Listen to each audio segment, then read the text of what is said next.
どうも、ジャンク鉱山ラボです。今回は前回の動画で発掘した金や銀と思われるお品を徹底的に検証します。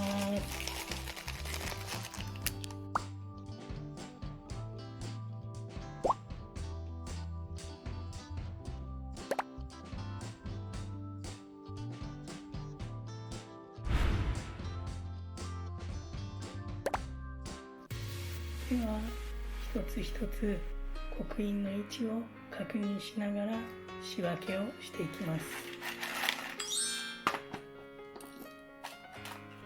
まずはこちら、赤いサンゴのようなペンダントトップがついたネックレス。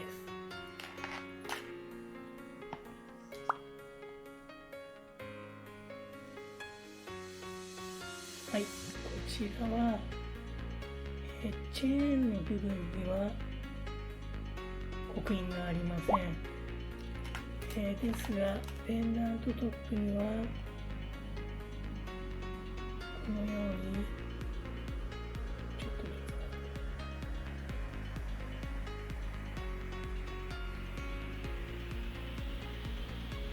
このようにシルバーの刻印があります。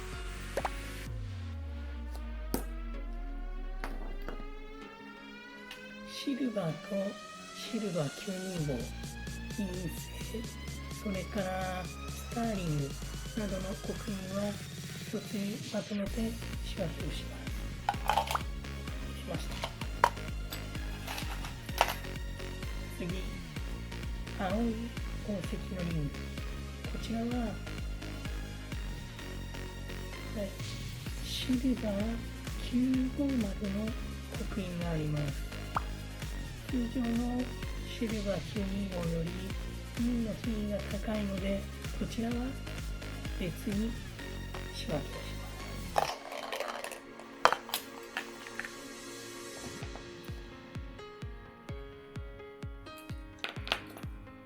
はい、こちらのリング、シルバーの刻印です。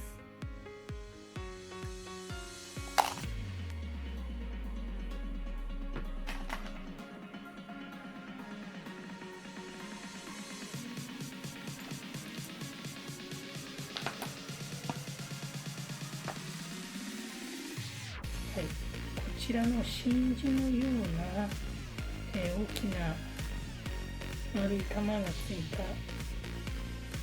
指輪はシルバー刻印です。は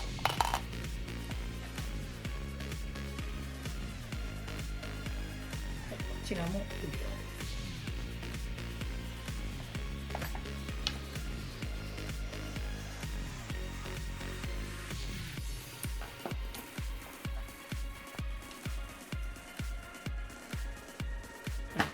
シルバー刻印です。今度はイヤリング。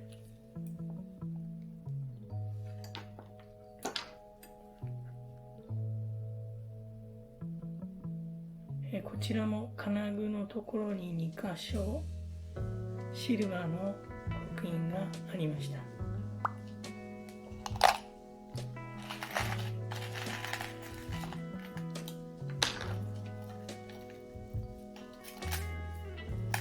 ちらのピアスですね。こちらは刻印は見当たりませんでした。でも見た目から銀が取れる可能性があるので、こちらも別に保管します。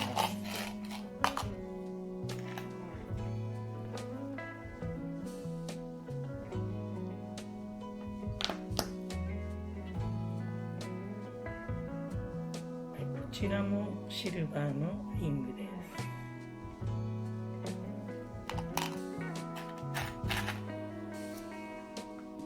このように一つずつ刻印で仕分けをしていきます。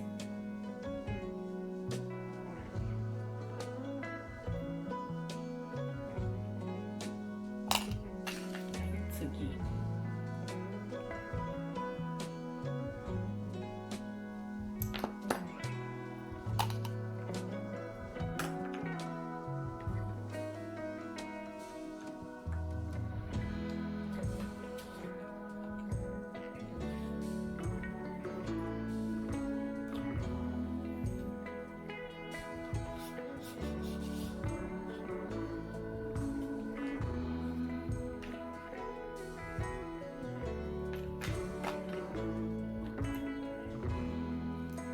シルバー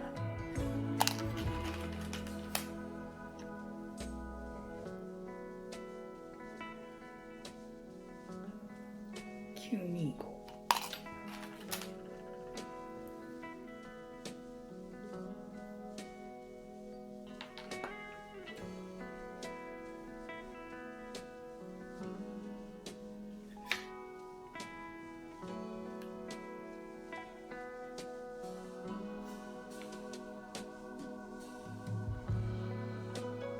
こちらは S という省略された刻印があります。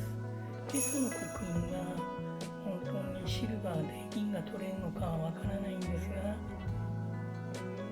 別のものとして仕分けをして検証します。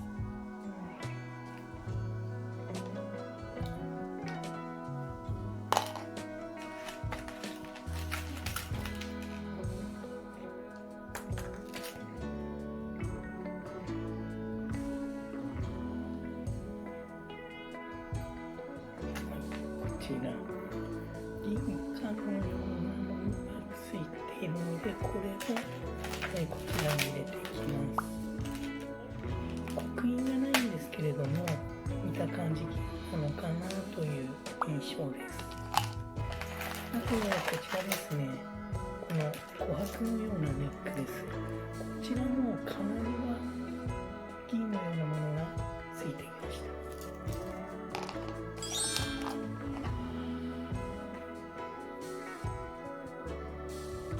こちらの緑色の石がついた、これもシルバー。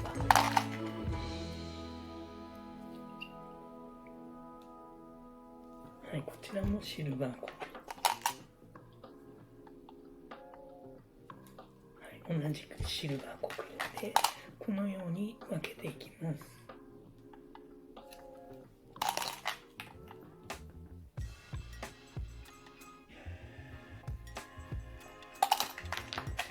仕分けをする理由なんですけれども、スクラップの、買取評価がそれぞれ、違うために分けているということです。シルバー925の単価とシルバー950の単価は違います。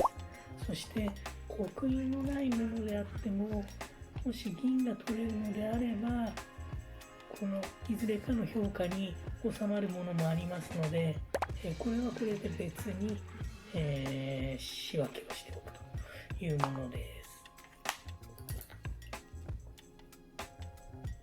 刻印のない銀の、評価なんですけれども、最終的には蛍光 X 線分析装置というものを使って業者さんが見てくれるんですけれども、その時に925の買い取りの扱いになるのか、もしくは品位がもっと下がってしまうのか、あるいは全く取れないという結果になってしまうのか、わからないんですけれども、基本的には破壊検査を通して、私の方である程度、銀の可能性が高いものを集めて、評価に出すということです。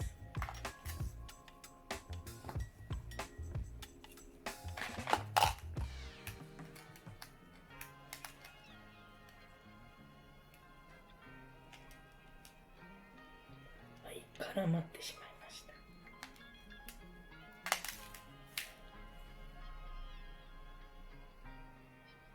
い、シルバーの刻印があります。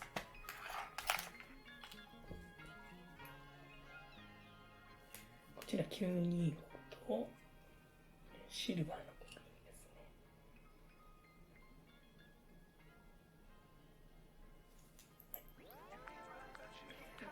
絡まないように混ぜない方がいいかもしれないです。続いてこちらも926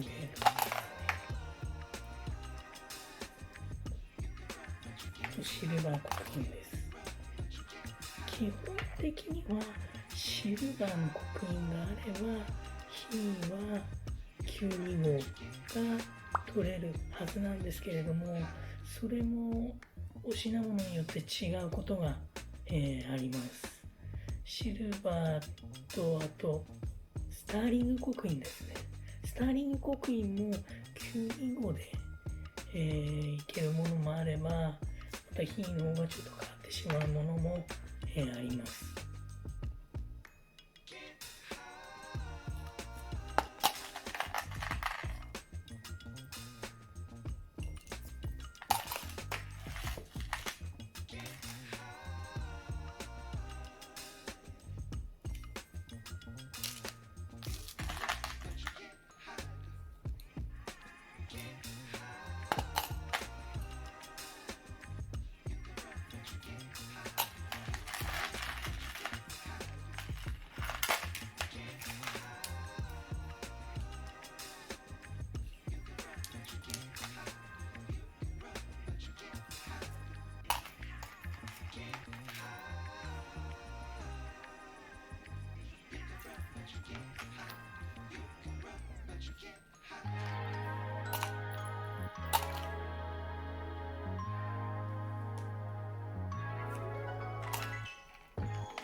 こちらの、刻印がないネックレス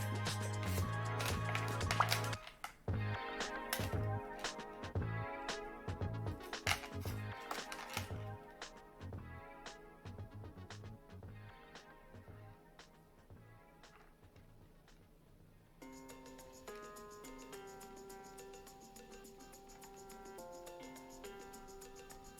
た。シルバーとスターリング刻印ですね。こちらついてます。はい、これでざっくり仕分け終わりました。はい、こちらですね、925、そして950、それから刻印のないものです。今度ですね、こちら、シルバーの素材以外にですね、宝石などの石がついてますので、こちらを取り除く作業をしていきます。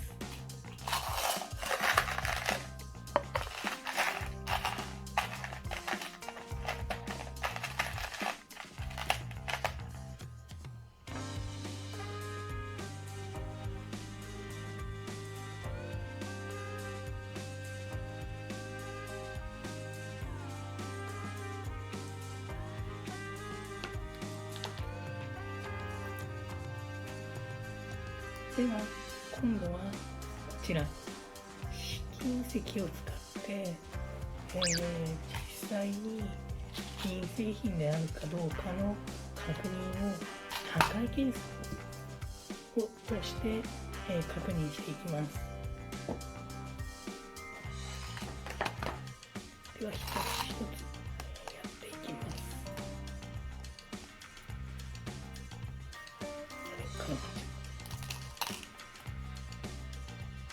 はい、外側の、表面上の検査だけですと基本的に、カンパできない部分もありますので、今回は最初から、切断しており内部を確認していきます。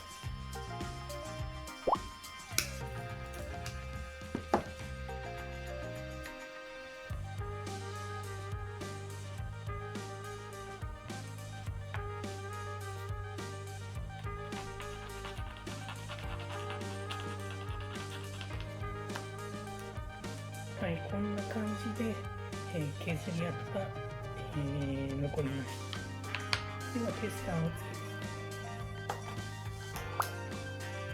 つけて、その反応を確認します。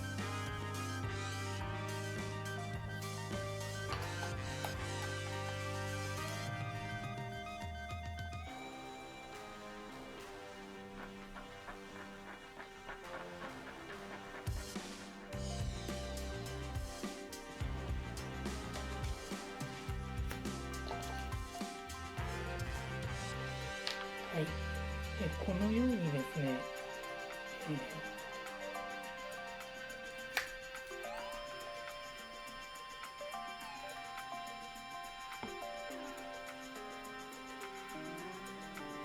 はい、このように切断面が、白っぽく反応しています。こちらは銀の可能性が高いです。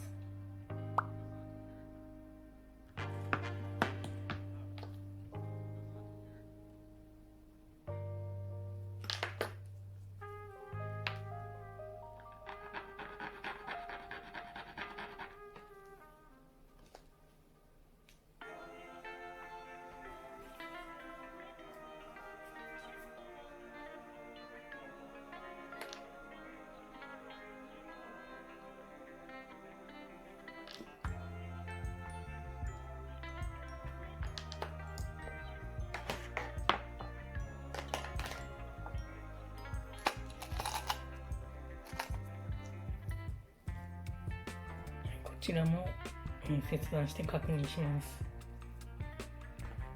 表面がロジウムメッキで、メッキされているものは外側の様子からでは分かりづらくてですね、切断をして直接内部を確認する必要がより高いです。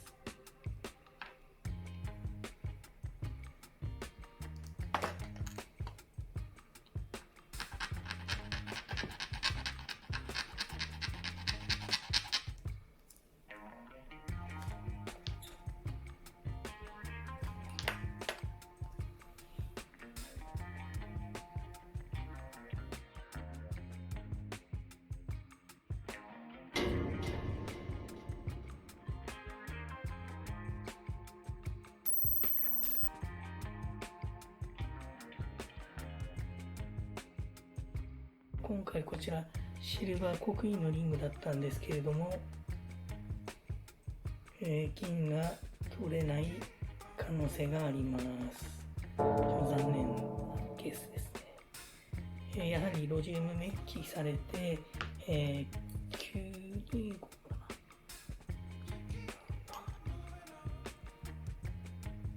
925刻印ですね、されてるんですけれども、実際は銀取れない可能性があるというものでした。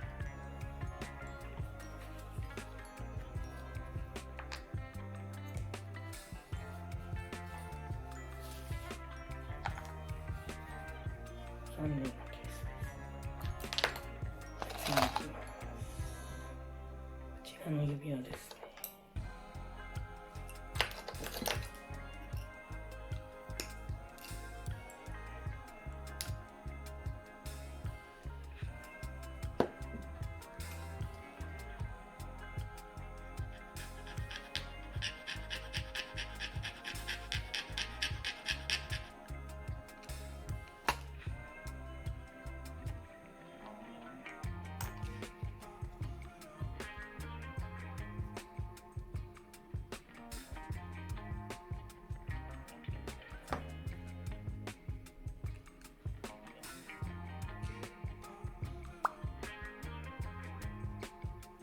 こちらは先ほどと違い、白い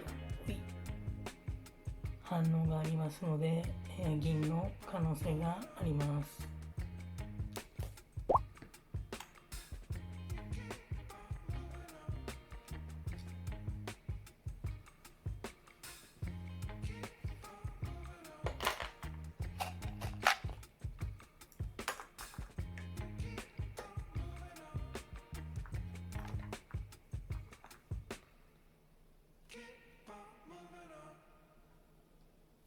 い、このように一つずつ確認していきます。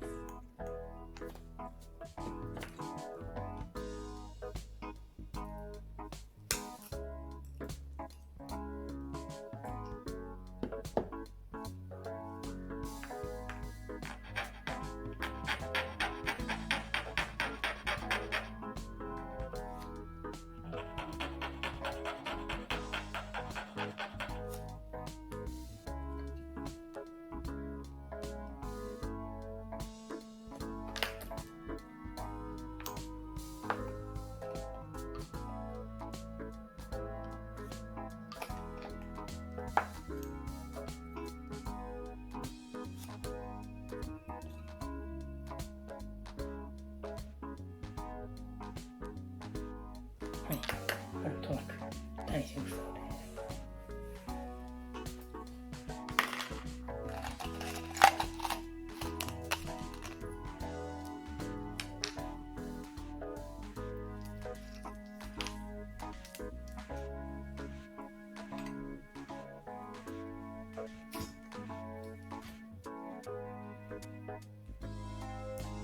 こちらは刻印が、ありませんでした。刻印のないネックレスのクラスプをテスターにつけると、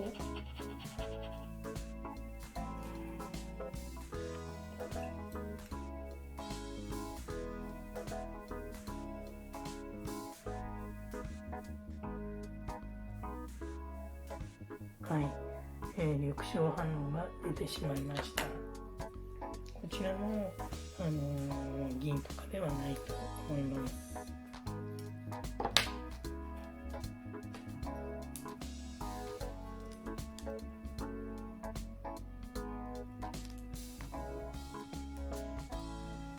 ではトップの方ですね、見ていきます。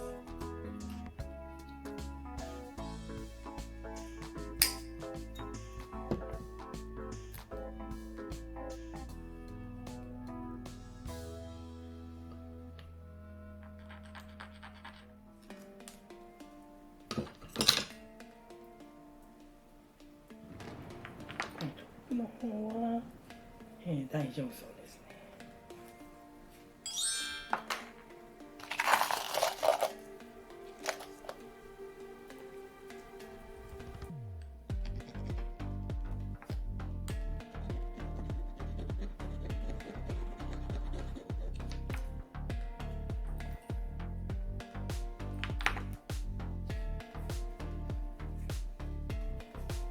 こちらも白くなってますので、反応としては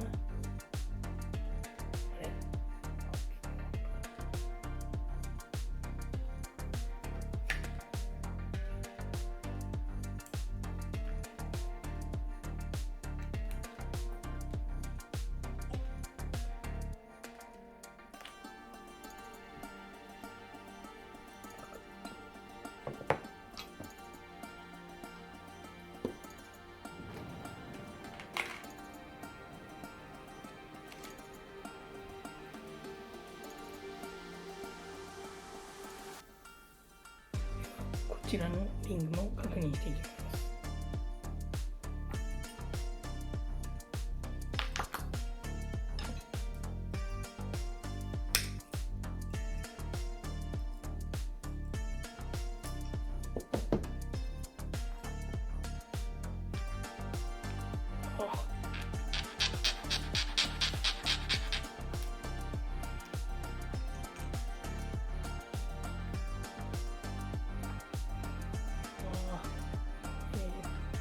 こちらですね、ちょっと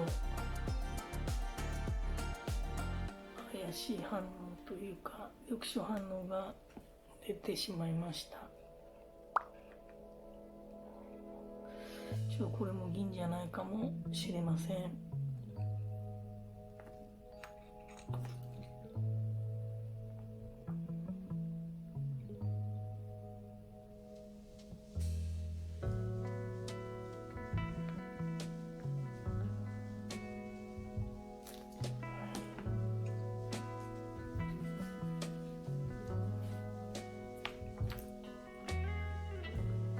ただですね、この路順メッキされた製品のこのメッキ層に反応している場合もあるので、一概に、絶対ダメかどうかはちょっとまだわかんないんですけれども、今のところ色がですね、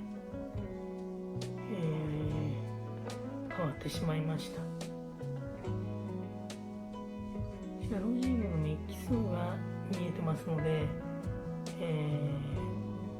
ちょっとわかんないですね。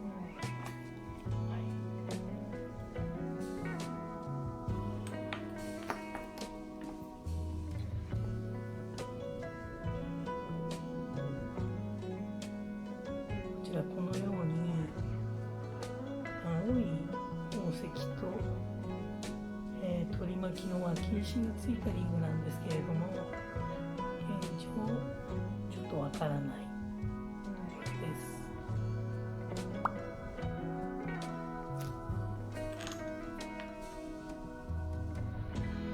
外側に対して、内部が白っぽくなってますので、メッキの層が反応しただけかもしれません。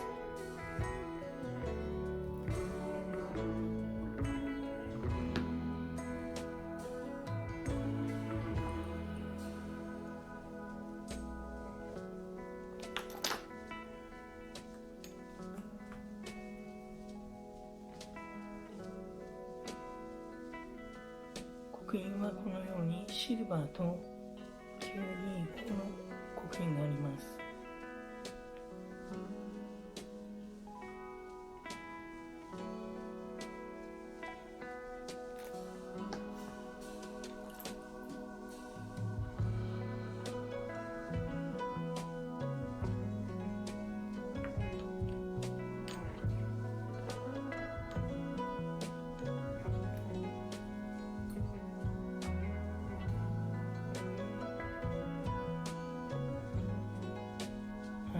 反対側の切断面がこのように赤みがかったものが見えます。ペンチで切った時にメッキの下地ですね、そちらが出ているだけでしたらいいんですけれども、もしこれが内部までこの色だとしたら、銅が含まれた合金ということになり、銀が含まれていないことになってしまいます。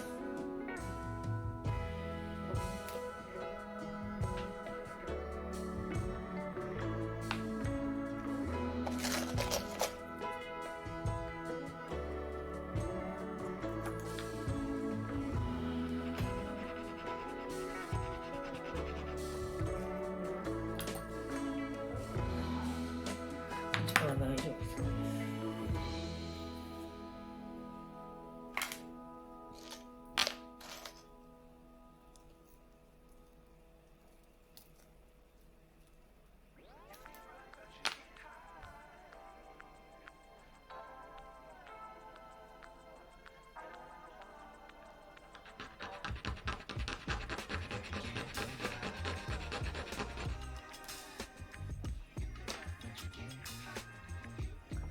こちらも大丈夫そうです。こんな風に黒くなってしまっている製品、銀の、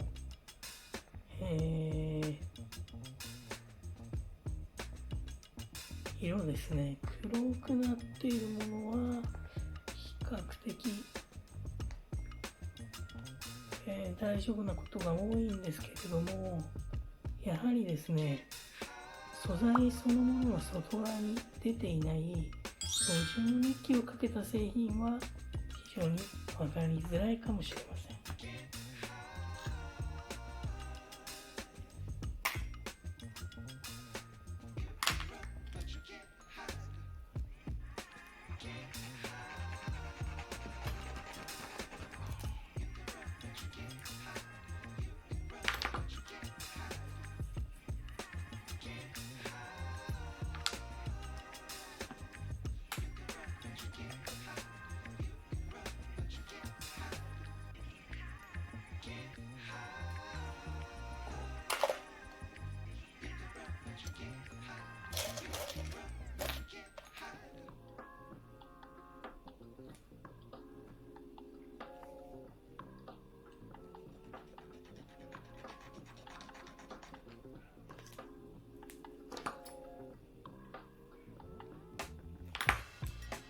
ちらのペンダントトップもシルバーの可能性が高いです。次にこちらの指輪、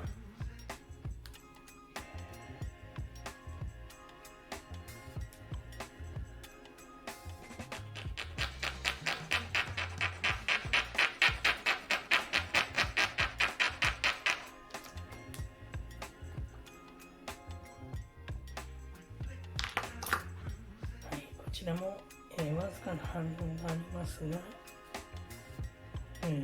大丈夫そうです。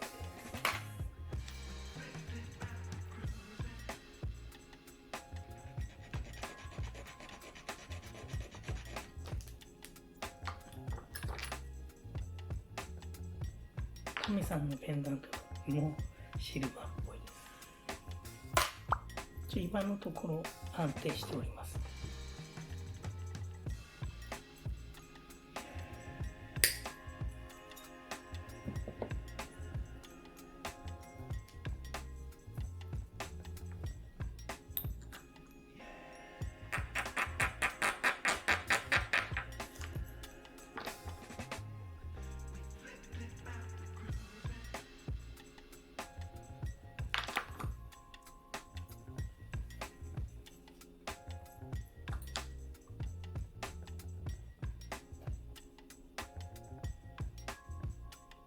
こちらは表面が少し反応してますが、内部の切断して内部を見ると白っぽくなっています。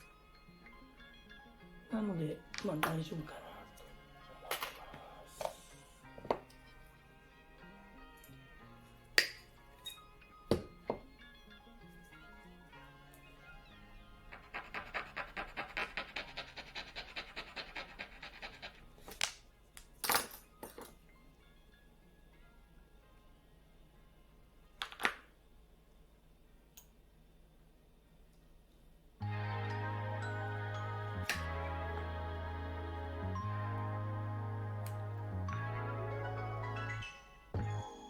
こちらも外側にわずかな反応が見れますが、切断面ですね、白くなってますので、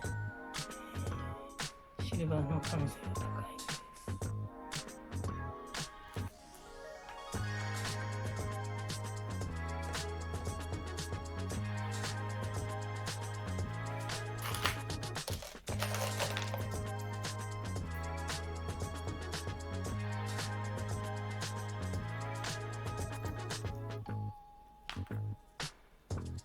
こちらのアンティーク調のリング、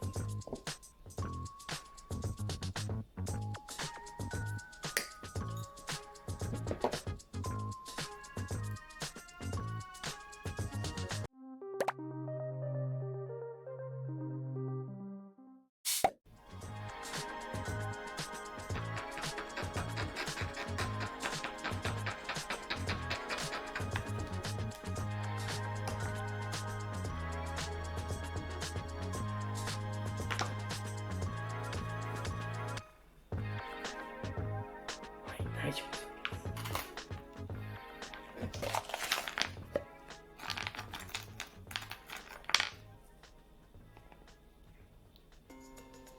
あとはこちらですね、イヤリングなんですけれども、先ほど言ったロジウムメッキが、されているもので、一応切断して中の方を見てみます。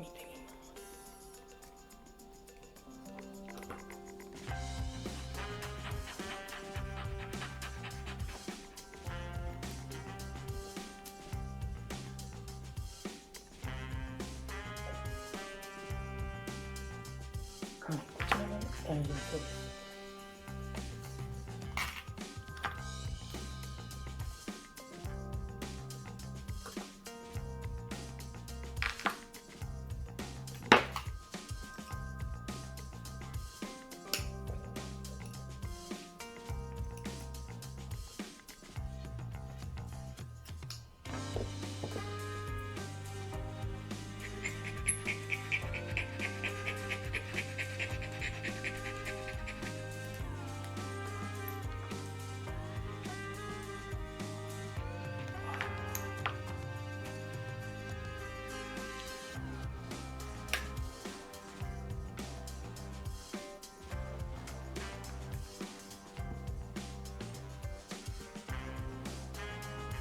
こちらも表面が、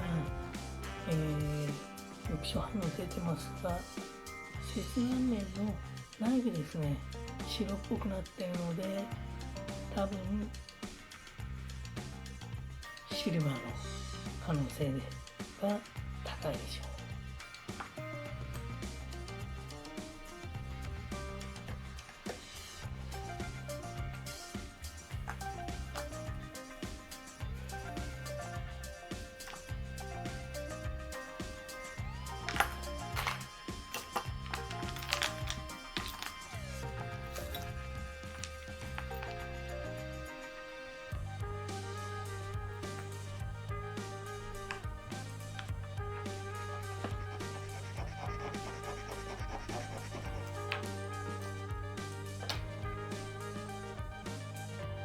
こちらも、大体大丈夫かなといった状態。あと、大体ですね、でもこれもロジンがついてる。いかにも銀白色のメッキがついてるので、これも切って中を見た方がいいやつです。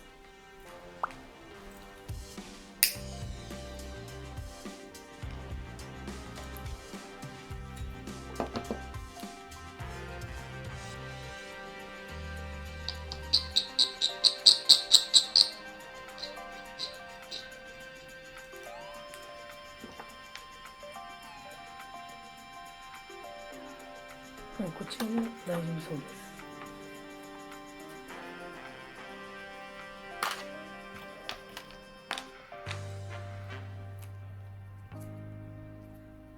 あとはこの指輪ですね。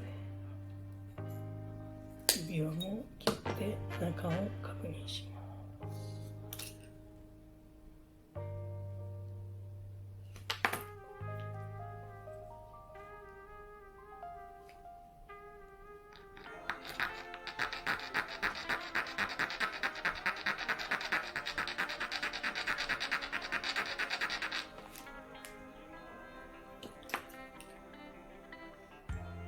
はい、大丈夫でした。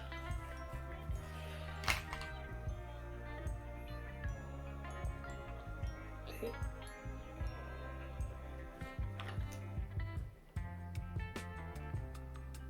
こちらですね、少し大きめなんですが、これも切って中を確認します。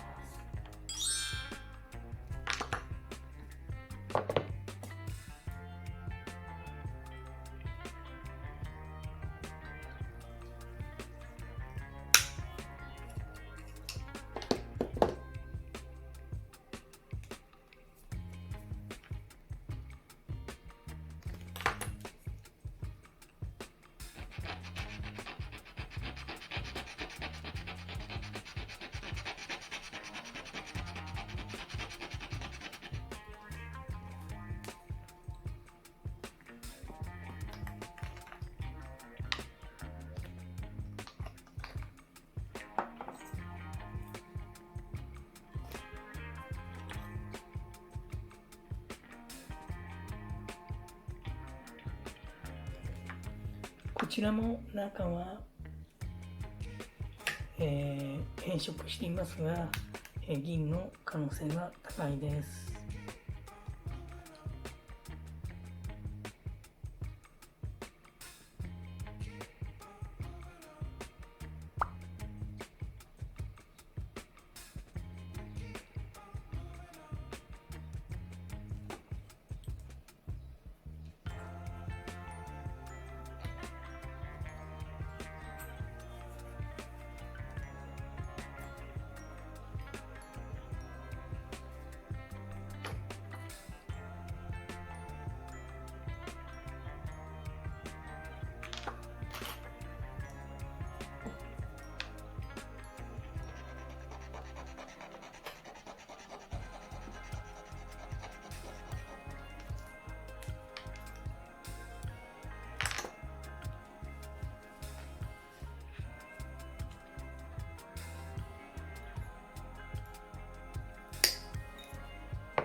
こちらあとは大丈夫そうなんですけれども、今度こちらですね、この青い目のような宝石がついた指輪を、検査してみます。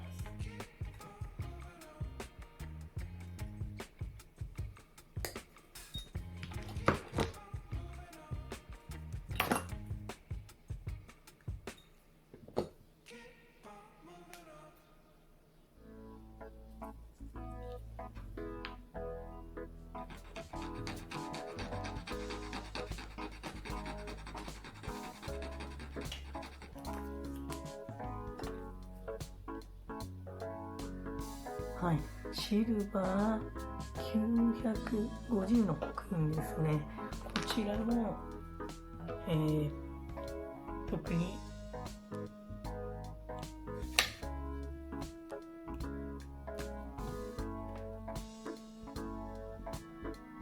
緑青反応も出てないですね。白っぽく変色してシルバーの可能性が高いです。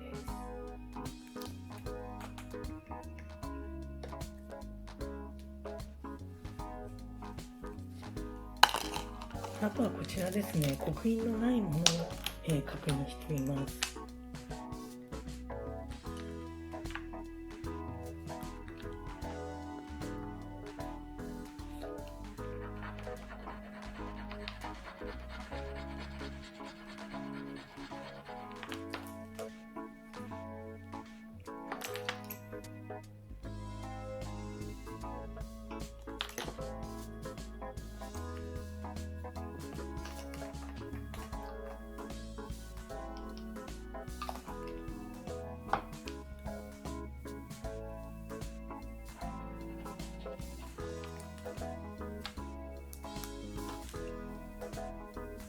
はい、こちら刻印がないんですけれども、銀の可能性が高いですね。ただ、火の方はちょっとわからないという状態です。なので、良ければ925で売れるかもしれないし、実際検査で金が下回れば、もうちょっと安くなってしまうかもしれない。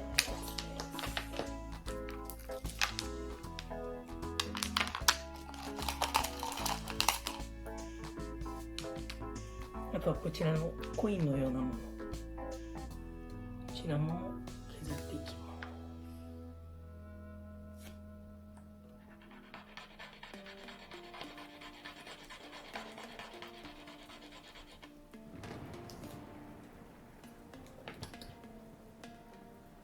こちらも、刻印が素材を示す刻印はないんですけれども、銀のような反応をしています。また、いや、畳がまた倒れてしまいました。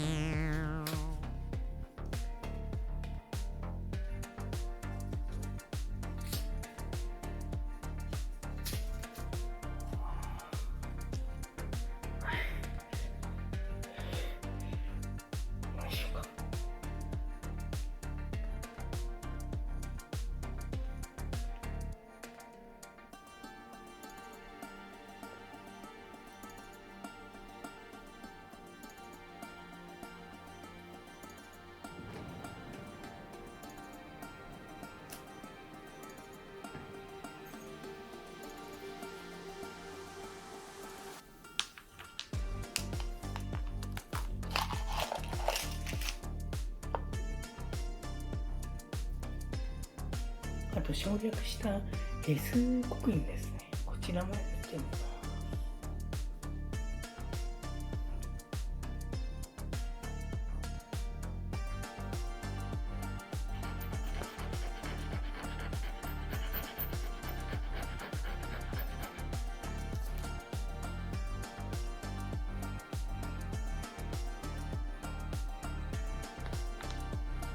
はい、S 刻印の方も、他のシルバー製品のように中が白っぽく変色していて金の可能性が高いです。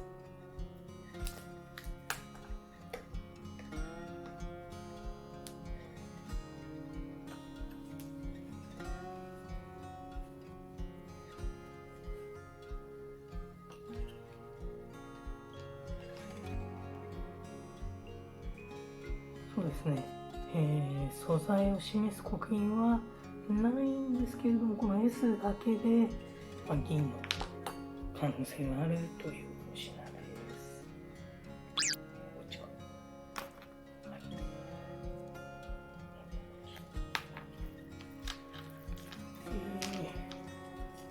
あとはこの刻印がないのは書念のため掲載している。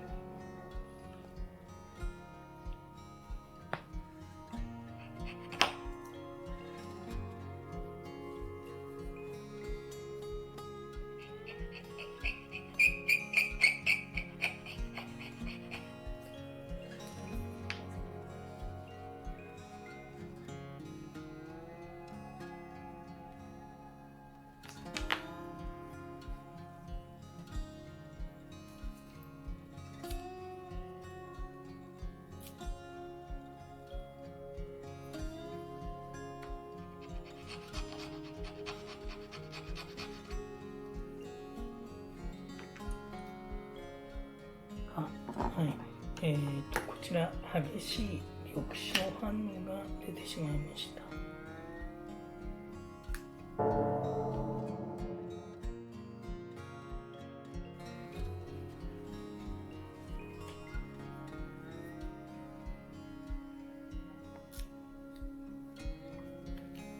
あとはこの刻印のないピアスを確認します。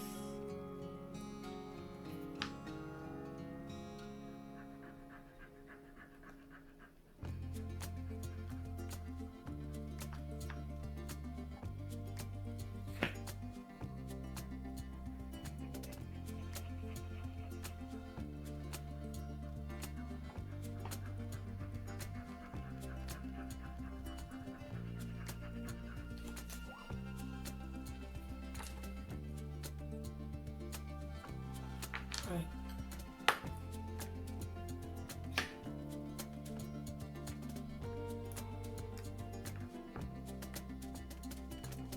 ピアスの方はこのように白っぽく変色するだけで特に目立つ反応はないので、こちらも刻印がないんですが銀の可能性が高いです。で、このピアスの方はこのように天然石と思われる内包物の多いですね、石がたくさんついていますので、もともとピアスは再利用はちょっと衛生上の面から、懸念される方が多いと思うので、そうですね、石を取るのにいいかもしれません。このように雫状ドロップの石がたくさんついてます。クローツのような雫状の石がたくさんついています。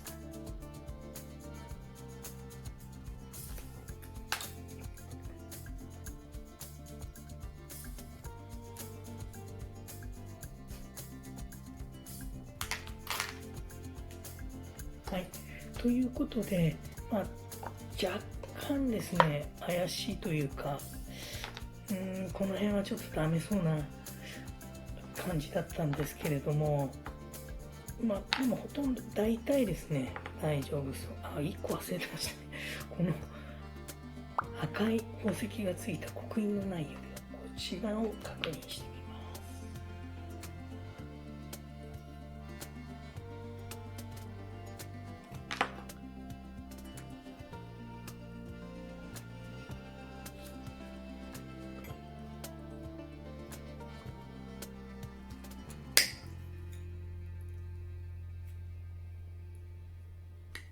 ちょっと硬いですね。硬いとなんとなくダメかもしれません。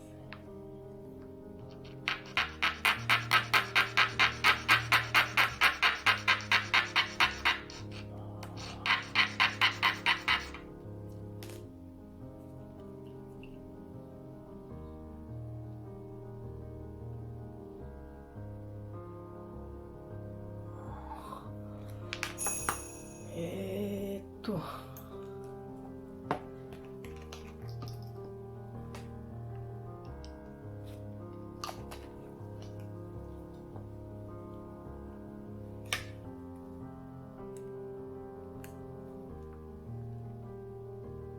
い、こちら、テスターの反応がほぼないですね。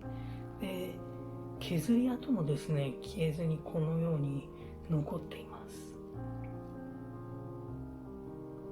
ということは、銀白色で削り跡が消えないのは、プラチナのような、反応可能性があるんですけれども、実際ちょっと今切った感じがですね、硬かったので、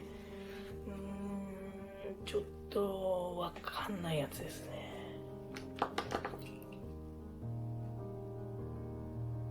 こんな風にですね、赤くてとても綺麗な宝石がついています。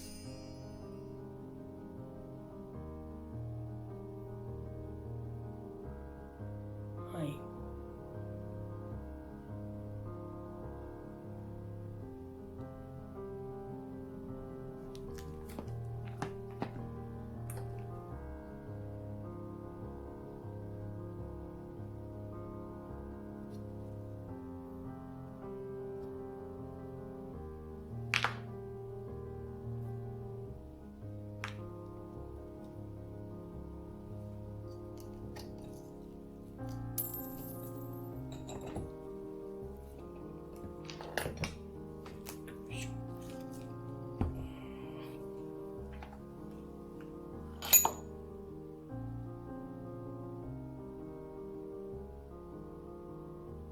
こちらですね、合成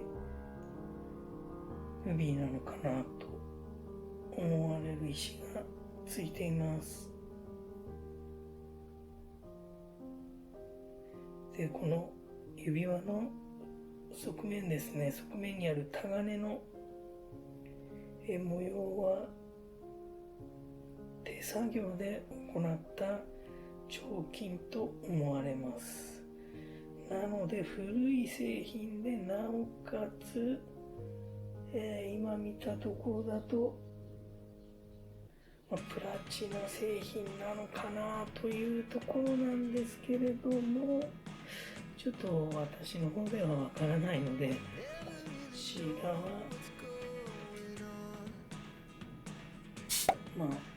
業者さんに見ていただくしかない。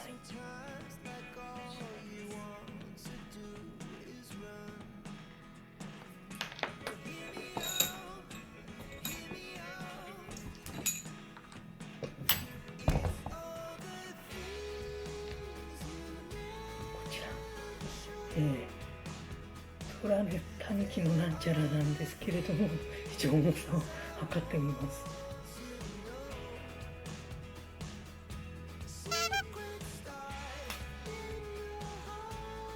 現状石付きで、1.7g です。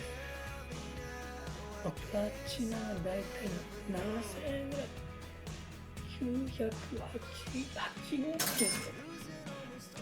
7000円ぐらいですかね。そうすると、3000円の1万2000円ぐらいいくんでしょうか。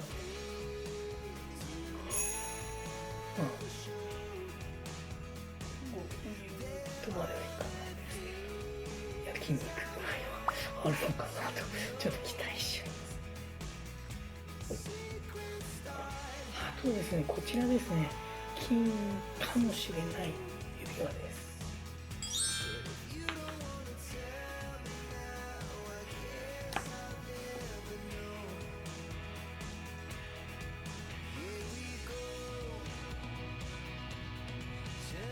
こちらも金がないので切断して、より内部を確認します。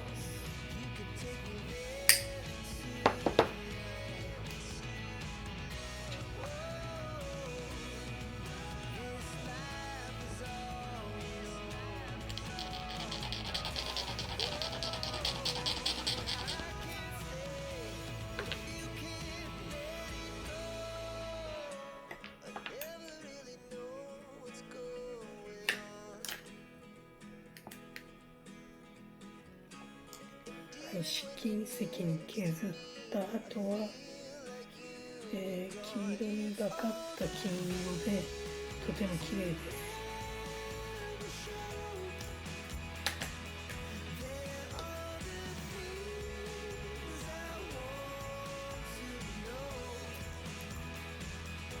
ではテスターの反応を見ていきます。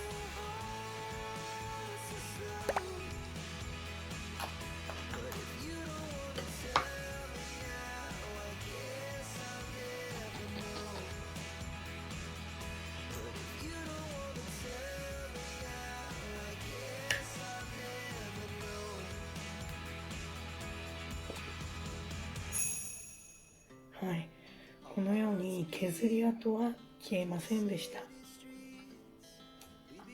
切断面も